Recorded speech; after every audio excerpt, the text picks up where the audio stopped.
Asyhadu an la ilaha illallah wahdahu la syarikalah wa asyhadu anna Muhammadan abduhu wa rasuluhu sallallahu alaihi wa ala alihi wa ashabihi wa sallama tasliman katsira.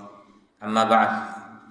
Kaum muslimin yang dirahmati Allah Subhanahu wa taala, kita bersyukur pada Allah Subhanahu wa taala kembali memperkenankan kita untuk melanjutkan pembahasan kita di kitab Manhajul Qasid, Tahdhib Mukhtasar Minhajul Qasidin karya Syekh Muhammad Shalih Al-Quraisy rahimahullahu taala. Masih melanjutkan pembahasan tentang riya. Pembahasan sebelumnya itu tentang hakikat riya dan obatnya. Dan sekarang qala al-mu'allif rahimahullah bayanu rukhsah fi qasdi idhari ta'ati wa bayani rukhsah fi kitmani dunubi wa karahatu itila'i an-nasi 'ala dambi wa dammuhum lahu. Penjelasan tentang rukhsah, keringanan dalam niat menampakkan ketaatan, tujuan menampakkan ketaatan, dan penjelasan tentang rukhsah dalam menyembunyikan dosa-dosa serta kebencian atau dibencinya menampakkan kepada manusia dan celaan mereka terhadap hal itu. Menampakkan dosa kepada manusia itu hal yang dibenci dalam syariat. Amal awal adapun yang pertama yaitu tentang rukhsah dalam menampakkan ketaatan. Ini perlu dibahas karena orang mengira riya itu berarti harus menyembunyikan semua ketaatan, kalau menampakkan berarti riya gitu. Maka sejatinya tidak ya, tidak setiap menampakkan ketaatan itu adalah riya. Dan tidak setiap menyembunyikan ketaatan itu tidak riya. Fa'lam anna fi israril a'mali faidatul ikhlas. Ketahuilah bahwa dalam merahasiakan amal-amal yang memang bisa dirahasiakan terdapat faidah ikhlas. Wa najah minar riya, selamat dari riya. Wa fil idhari faidatul iktida, dan dalam menampakkan amal ada faidah juga, yaitu apa? Faidah memberi teladan, memberi contoh. Dan bisa jadi lebih besar pahalanya karena memberi contoh. Kalau dicontoh oleh 1000 orang, kalikan saja 1000 pahala dari 1000 orang itu, selama dia masih bisa menjaga apa? Keikhlasannya. Jadi kuncinya itu menjaga keikhlasan, bukan menyembunyikan atau menampakkan. Menyembunyikan atau menampakkan itu hanya kiat saja, tapi sejatinya ya kembali kepada hatinya, bagaimana mengontrol hatinya. Wa targhibun nas fil khair, dan dalam menampakkan amal juga memotivasi manusia dalam kebaikan, dan itu adalah amalnya para anbiya. Tugas para nabi itu apa? Memberi pencerahan, mengajak manusia kepada kebaikan. Wa minal amali ma la yumkin al-israru bihi. Di antara amal ada yang tidak mungkin untuk dirahasiakan ya, seperti haji, kemudian jihad, sholat jamaah, ya, itu enggak bisa disembunyikan. Maka menampakkan amal dalam hal itu tidak dianggap riya, selama hatinya memang tidak riya. Wal mudhir lil amal yang bagi an yuraqiba qalbahu, dan ini yang penting ya. Orang yang menampakkan amal, dia harus mengontrol hatinya. Terus hatinya dilihat, dicek kondisinya apakah dia ikhlas atau tidak. Hatta la yakunu fihi hubbur riya, sehingga tidak ada di dalam hati cinta kepada riya al-khafi, riya yang terselubung. Bal yanwi al-iktidak bihi, bahkan dia harus berniat untuk memberi contoh. Amal yang kita tampakkan kepada orang lain harus ada niat apa? Memberi teladan. Kalau nggak ada niat itu biasanya riya jadinya. Jadi harus dikontrol betul, niatnya memang hanya akan mengajak manusia kepada kebaikan, memberi teladan. Kalau niat itu hilang, jadinya niat ingin dilihat saja, ingin pamer saja. Wala yang bagi lidhaif, ini ada perincian di sini, tidak selayaknya bagi orang yang lemah an yakhda'a nafsahu bidzalik, untuk menipu dirinya sendiri dengan hal itu. Maksudnya dia merasa memberi teladan padahal riya gitu. Jangan menipu diri, kamu tahu sendiri. Kamu tahu tentang dirimu sendiri. Kalau dirimu lemah, masih gampang riya, maka jangan berpura-pura memberi teladan padahal sejatinya riya. Faina mithalu ad-dhaif, misal ad-dhaif, karena permisalan orang yang lemah itu mithalul gharik, seperti orang yang tenggelam, orang yang hanyut. Alladhi yusinu sibahah dhaifah, dia tahu renang cuma sedikit, lemah gitu. Ngerti renang tapi paling 5 meter tenggelam itu. Fanadara ila jama'atin minal gharqa, dia baru belajar renang juga, kemudian dia mau menyelamatkan orang-orang yang tenggelam juga. Dia melihat banyak orang tenggelam, farahimahum, dia menyayangi mereka. Nah ini maksudnya, ada orang mau ngasih teladan padahal dia sendiri lemah hatinya. Dia sendiri belum tentu bisa ikhlas, untuk menjaga amalnya aja belum mampu. Menjaga keikhlasannya masih sulit. Maka jangan menipu diri dalam hal itu ya. Kalau orang nggak tahu renang, ya jangan menipu diri. Saya mau selamatkan mereka, padahal tidak bisa renang. Bagaimana mau menyelamatkan orang-orang tenggelam? Wa aqbala alaihim hatta tashabbathu bihi, dia menghadap pada orang-orang yang tenggelam itu sehingga mereka pun bergelantungan pada dirinya. Fahalaku, maka mereka binasa. Wahalaka mahum, dia pun binasa bersama mereka. Sama-sama nggak bisa renang. Begitu gambarannya orang yang lemah mau memberi teladan, nggak bisa. Kalau kita lemah masih gampang riya, sebaiknya jangan menipu diri, mengaku merasa memberi teladan padahal sejatinya pamer. Fa'amma man qawiya wa tamma ikhlasuhu, adapun orang yang kuat dan sempurna ikhlasnya, wa sahuran nas fi ainihi, dan manusia itu kecil dalam pandangannya, pokoknya nggak pernah mikirin apa kata orang, udah kuat dia hatinya. Wastawa indahu madhuhum wa damuhum, bagi dia sama rasanya dipuji atau dicela itu sama aja udah. Nah itu orang yang kuat hati ya, orang yang kuat mental itu, nggak takut celaan, nggak ingin pujian. Kalau orang masih takut dicela, minder gitu, kalau dicela minder, itu lemah mental ya, lemah hati. Tapi kalau orang udah kuat hatinya, betul-betul udah terbiasa melatih keikhlasannya, nggak peduli mau dicela mau dipuji, nggak peduli dia. Fala ba'sa bil idhari lahu, maka dia boleh untuk menampakkan amalnya. Orang yang seperti ini ya, para guru itu lebih mahir daripada para murid ya tentunya, mudah-mudahan. Maka guru memberi teladan kepada murid-muridnya, tapi tetap mengontrol hatinya, jangan sampai riya.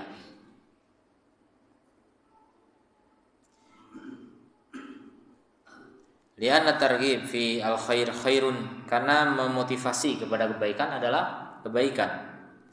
Wa qad rawa dzalika an jama'atin minas salaf, telah meriwayatkan tentang hal itu dari jamaah dari para salaf, anahum kanu yudhiruna syai'an min ahwalihim, mereka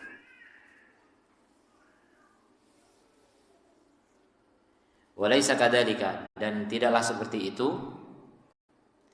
Fa inna shadiq alladzi la yura'i, karena orang yang jujur, yang dia tidak riya, idza waqa'a minhu ma'siyatun, kalau terjadi darinya kemaksiatan, dan itu manusia ya, manusia pasti bisa berbuat maksiat, kana lahu sitruha, maka dia boleh menutupinya. Ketika maksiatnya memang tidak ada orang tahu, ya sudah, rahasia dengan Allah saja. Lian Allah yakrahu duhurul ma'asi, karena Allah membenci munculnya maksiat-maksiat, populernya maksiat. Jadi kalau Ada misalnya guru agama pacaran gitu, dan dia pamerkan pacarannya. Apa yang terjadi?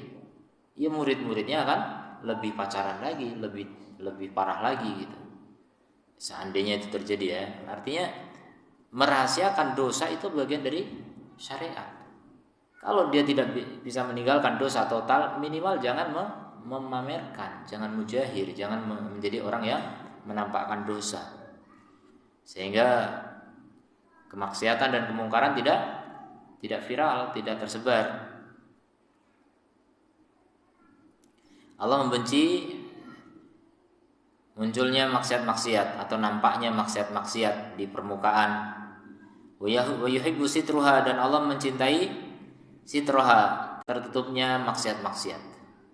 Jadi kalau di suatu masyarakat masih punya rasa malu, tokoh-tokoh masyarakat di situ nggak pernah menampilkan kemaksiatan di depan orang awam, insya Allah masih terjaga, rasa malu masih ada di situ, dan itu tanda masih ada iman ya. Orang yang masih menyembunyikan maksiatnya itu tanda dia masih punya iman. Karena kalau tidak, orang udah nggak punya malu lagi, itu disebut nggak punya iman. La iman liman la haya alahu. Orang yang nggak punya malu itu nggak punya iman. Wa qad ruwiya 'anin Nabi sallallahu alaihi wa alihi wasallam, telah diriwayatkan dari beliau, annahu qala, beliau bersabda, man irtakaba syai'an min hadhil qadurati, siapa yang menunggangi sebagian dari kotoran ini, yaitu maksiat maksudnya, fal yastatir bisatrillahi azza wajalla, maka hendaknya dia menutup diri dengan tirainya Allah azza wajalla. Jadi Allah sudah menutupi, Allah enggak memviralkan, ya sudah. Kita juga jangan memamerkan dosa kita. Fahada wa in asa bidambi, maka orang seperti ini meskipun dia bermaksiat dengan suatu dosa, lam yakhlu qalbuhu an mahabbati ma ahabbahullah, hatinya tidak kosong dari apa? Cinta kepada apa yang Allah cintai. Jadi masih punya iman maksudnya. Wa dan syawhan kuwatil iman, ini masih menunjukkan adanya kekuatan iman di dalam hatinya. Ini muncul dari kekuatan iman. Jadi merahasiakan dosa itu tidak termasuk riya ya. Jangan takut untuk merahasiakan dosa. Tinggalkan dosa itu yang sempurna. Kalau harus berdosa jangan dipamerkan, jangan dibanggakan, apalagi ngajak-ngajak orang. Ini lebih parah lagi. Jadi orang bertingkat-tingkat dalam melakukan dosa ya. Ada orang yang melakukan dosa sembunyi-sembunyi, takut ketahuan orang lain. Ada yang enggak malu-malu dilihat orang. Ada bahkan yang ditampil-tampilkan, dipamer-pamerkan. Ada bahkan yang mengajak orang lain untuk melakukan. Jadi macam-macam orang melakukan dosa. Ini semuanya melakukan dosa tapi bertingkat-tingkat. Dan yang paling ringan adalah yang dia sembunyi-sembunyi dalam melakukan dosa, dia masih malu, dia masih takut ketahuan orang. Nah, itu relatif lebih mudah untuk bertobat orang yang begitu. Kalau yang sudah pamer, ngapain tobat? Orang udah tahu semua kok gitu. Jadi berat untuk bertobat. Dalam hadis Nabi sallallahu alaihi wasallam mengatakan,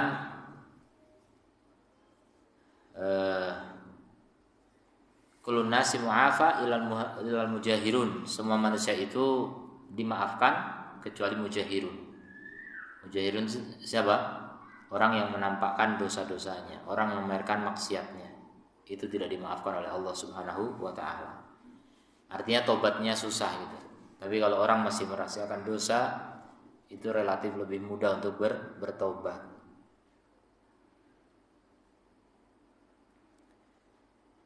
Kemudian juga orang yang menampakkan dosa itu selain dia mendapatkan dosa karena maksiatnya itu, dia juga dapat dosa apa? Hilangnya rasa malu. Kehilangan rasa malu itu juga dosa.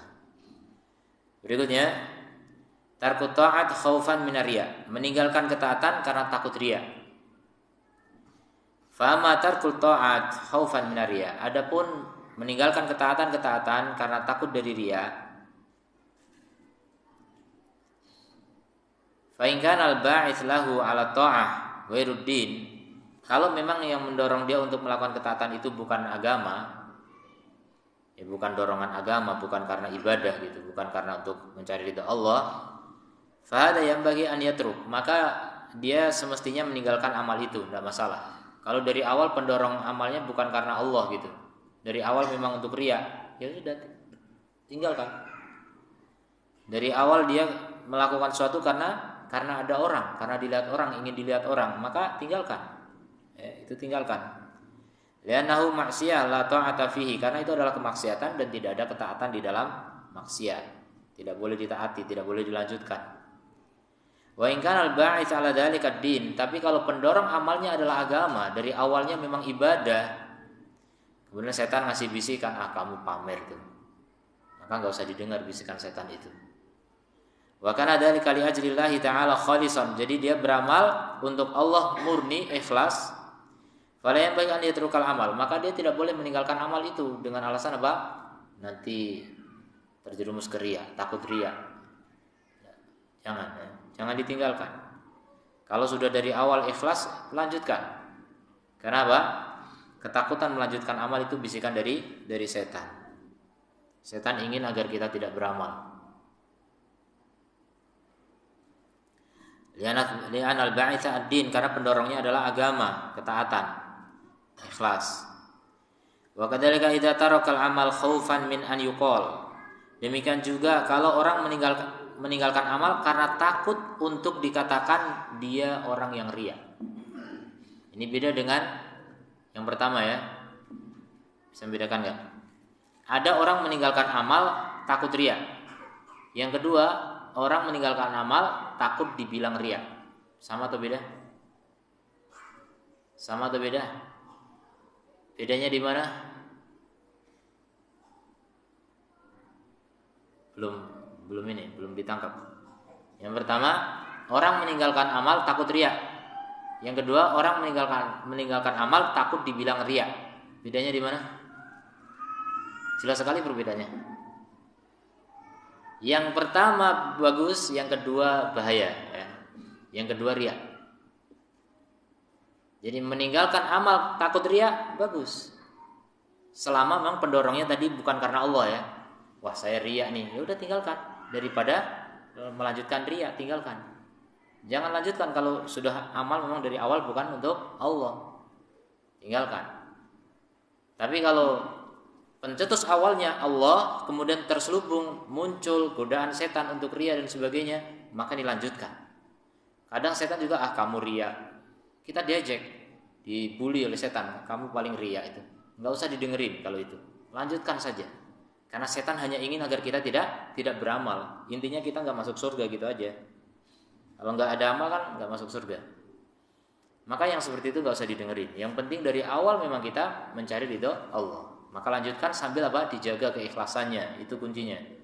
Jadi lanjutkan amal dan jangan pedulikan bisikan setan. Lanjutkan, saya harus ikhlas. Jadi solusi untuk selamat dari riya itu bukan meninggalkan amal. Solusi untuk selamat dari riya adalah dengan ikhlas beramal gitu, bukan meninggalkan amal. Lanjutkan amal dan ikhlaskan. Kuatkan keikhlasannya. Nah, adapun yang kedua, orang yang meninggalkan amal takut dibilang riya. Karena takut dibilang riya, itu adalah riya. Kenapa kamu gak sedekah? Wah, gak enak nanti saya dibilang riya. Nah itu riya. Kenapa? Karena takut dibilang riya. Berarti dia inginnya dibilang ikhlas. Dia pamer keikhlasan. Dia maunya disebut sebagai orang ikhlas, gak mau disebut orang riya. Jadi karena orang itu dibilang, ada kata dibilang itu. Jadi kalau kita melakukan sesuatu masih mikir apa kata orang, bagaimana nanti orang bilang, itulah riya. Itulah orang yang belum bisa ikhlas dalam beramal. Jadi orang ikhlas itu gak peduli dengan kata orang. Gak usah mikir kata orang, yang penting kata Allah bagaimana. Allah ridha atau tidak, itu kuncinya ya. Fokus ke sana. Terserah orang mau bilang apa, terserah, gak peduli kita. Itu perbedaan tipis tapi besar sebenarnya bagi orang yang paham ya, bagi orang yang peka. Tapi kalau orang yang memang masih belum bisa membedakan, berarti masih perlu banyak mengoreksi hatinya ya. Koreksi hatinya. kita ini meninggalkan amal ini karena ria apa karena takut dibilang ria, itu tolong dibedakan tuh. Harus dibedakan betul, itu tipis sekali perbedaannya bagi orang yang masih belajar.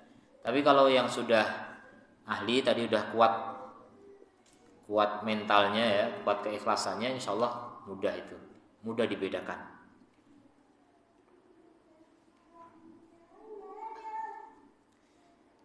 Kemudian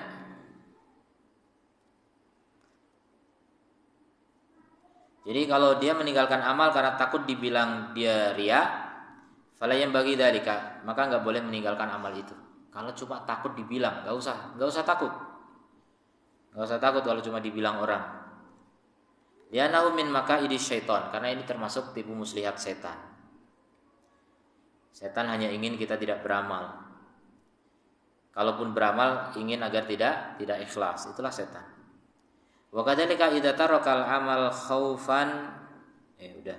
Qala Ibrahim An-Nakhai rahimahullah, beliau berkata, idza ataka syaitan, kalau setan datang kepadamu, wa anta fi sholatin, kamu sedang salat, dan dia berkata, innaka mura'in, kamu pamer. Maka fazidha tulan, maka tambah lagi panjangnya, biar kapok tuh setan. Cuma gimana taunya ini setan atau bukan setan ya? Kan kita sholat, saya ria.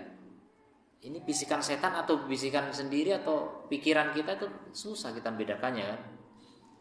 Tapi maksudnya apapun bisikannya, dari manapun asalnya, kalau cuma dibilang ria jangan takut. Yang penting lanjutkan amal, bahkan panjangin amal lillahi ta'ala, mencari pahala dari Allah. Enggak usah mikirin kata orang. Begitu orang ikhlas. Jadi kadang dalam latihan ikhlas itu perang ya, di hati kita itu ada pertempuran hebat. Sementara sedang beramal itu perang dalam hati gitu, antara untuk ikhlas atau ria, itu terus berperang. Kalau nggak ada perang dalam hati, itu ada dua kemungkinan. Kemungkinan pertama dia menikmati ria, kemungkinan kedua dia sudah level tinggi ya, sudah mahir dalam keikhlasan. Jadi manusia itu ya tiga lah setidaknya ya. Ada yang masih perang itu di tengah-tengah, ada yang nggak peduli, mau ikhlas mau ria nggak peduli, itu yang paling rendah. Dan yang ketiga orang yang sudah lolos dari ujian ria. Tapi ini bukan berarti sukses selamanya gitu. Kadang-kadang pun masih berperang juga gitu. Kadang-kadang masih berperang juga dalam jiwanya. Kemudian wa ma maruya an ba'di salaf, adapun yang diriwayatkan dari sebagian salaf, anahu tarakal ibadah, bahasanya dia meninggalkan ibadah khaufan minar riya, karena takut dari riya, bukan takut dibilang riya ya. Takut dari riya.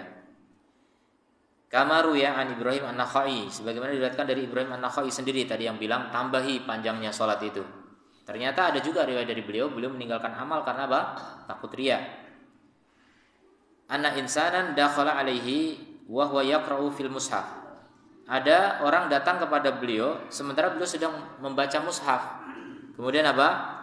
Fa'at bakal mushaf, dia tutup mushaf itu, wa tarakal qira'ah, beliau tinggalkan baca Quran. Takut riya. Itu terjadi pada Ibrahim An-Nakhai yang mengatakan salat panjangin kalau itu bisikan setan.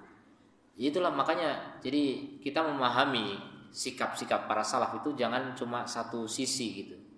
Semua sisi kita perhatikan karena masing-masing punya faedah, ada faedahnya gitu. Beliau tinggalkan mushaf, dia tinggalkan membaca qiraah Quran, kemudian apa? Beliau mengatakan la yarani hada anni aqra'u kullasa'a. Jangan sampai orang ini melihat aku membaca Quran setiap waktu. Jadi enggak mau dia dilihat orang membaca Quran setiap waktu. Khawatir riya dalam hatinya. Bukan khawatir dibilang riya.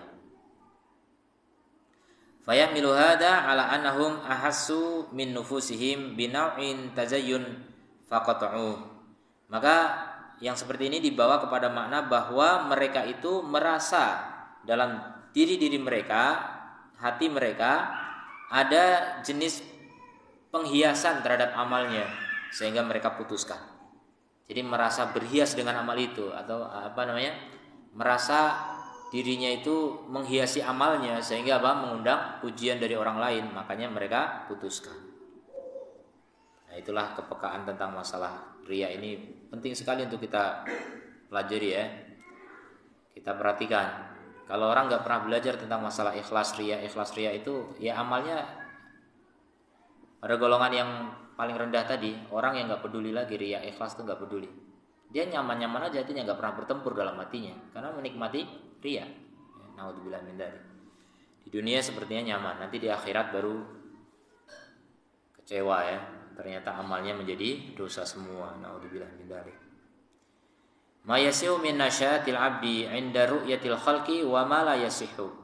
Apa yang sahih, apa yang benar dari semangatnya hamba ketika dilihat oleh orang lain dan apa yang tidak sah. Jadi kadang ada orang beramal itu semangat, kenapa? Karena banyak orang. Begitu nggak ada orang, dia tidak semangat. Apakah itu tanda ikhlas atau tanda riya? Maka jawabannya belum tentu. Belum tentu ikhlas, belum tentu riya. Ya.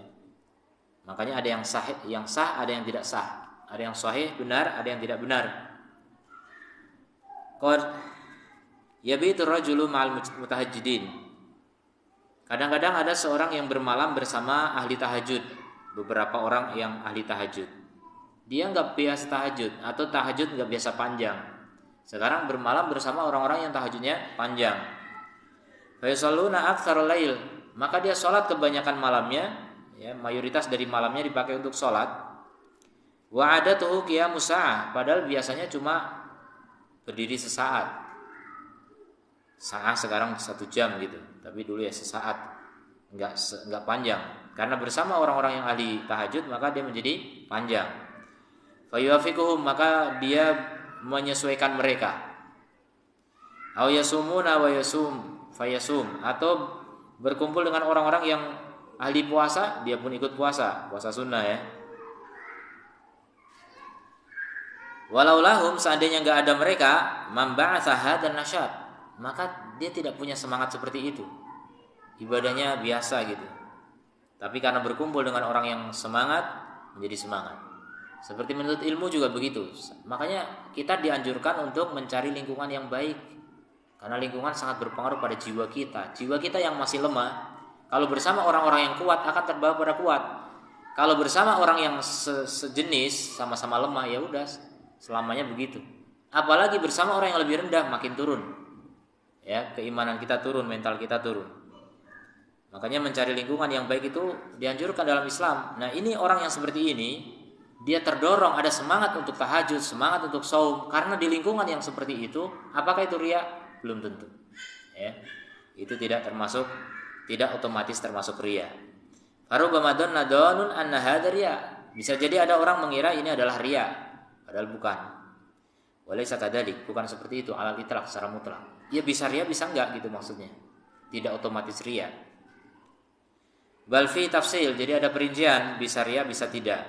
Wa huwa anna kullu mu'min yarghabu fi ibadatillah. Yaitu bahwasanya setiap mukmin pasti ingin untuk beribadah kepada Allah. Asal punya iman ingin beribadah tambahan setelah wajib, ingin nawafil. Walakin ta'uquhu al-awaik, hanya saja sering ada penghalang. Ya. Mau puasa lagi banyak makanan. Jadi mau puasa tapi nanti katanya ada undangan. Jadi berat ya. Itu berarti ada penghalang. Sebenarnya ingin tapi ada penghalang. Wa tastahwihil ghaflah, kemudian juga diseret oleh kelalaiannya, lalai. Mau sholat malam udah ada niat tapi ngantuk, ya udah lalai, akhirnya tidak sholat kecuali sedikit. Farubama kanat musyahadatul ghair, bisa jadi dengan menyaksikan orang lain itu menjadi sebab untuk hilangnya kelalaian dan tertepisnya penghalang. Nah, itu jadi adanya orang lain itu sebagai apa? Penghalang atau penyelamat dirinya dari penghalang-penghalang tadi. Maka itu tidak termasuk riya, tidak masalah. Yang penting dari awalnya dia memang ingin ibadah. Yang penting niatnya hanya untuk Allah, bukan untuk dipuji orang lain. Fanal insana idza kana fi manzilihi, karena seorang jika dia berada di rumahnya sendiri, tamakkana minan naum, maka memungkinkan sekali untuk tidur di atas kasur yang empuk dan bersenang-senang dengan istri yang cantik lagi. Itu mungkin sekali kalau di rumah sendiri. Coba kalau berkumpul dengan para mutakifin ya, orang-orang itikaf di masjid, kan nggak bisa kita sembarangan tidur. Walaupun ada juga yang sembarangan tidur ya. Ini kurang paham tentang hakikat itikaf ya. Itikaf aslinya melek, bukan tidur. Rasulullah itu ahya lailahu, menghidupkan malamnya, begadang memang. Ahya itu hidup itu nggak tidur. Tidur itu akhul maut ya. Tidur itu temannya mati.